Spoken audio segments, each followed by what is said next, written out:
This week has been filled with major headlines in the U.S. and around the world. Here's more in our Week in Review. The week kicks off with President Trump in Tennessee. The Democrat Party has been completely taken over by the so-called resistance.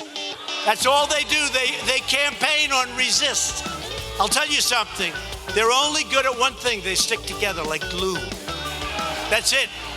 They have bad policy. Frankly, they're bad politicians. Everything's bad, but they stick together. We have to be very careful. They'll take everything, including your Second Amendment. They'll take everything away. Stumping for Senate hopeful Marsha Blackburn. Also on Monday, the Medal of Honor.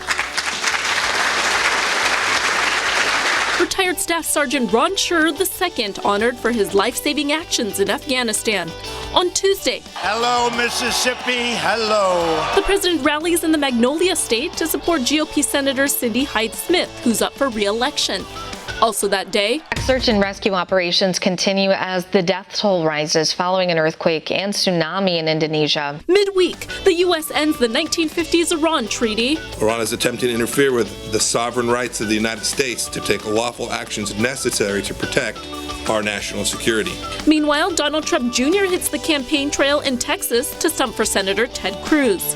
Also on Wednesday, presidential alert. In just a few seconds, you should be receiving that presidential alert on your cell phone that we told you about earlier this hour.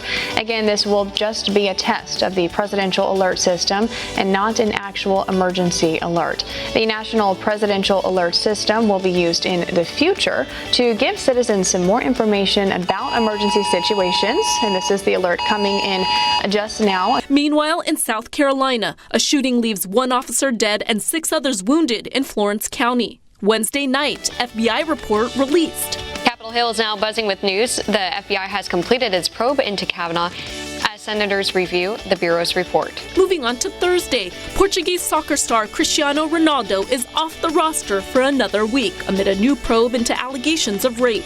Thursday night. This is supposed to be a Democrat state. I don't think so.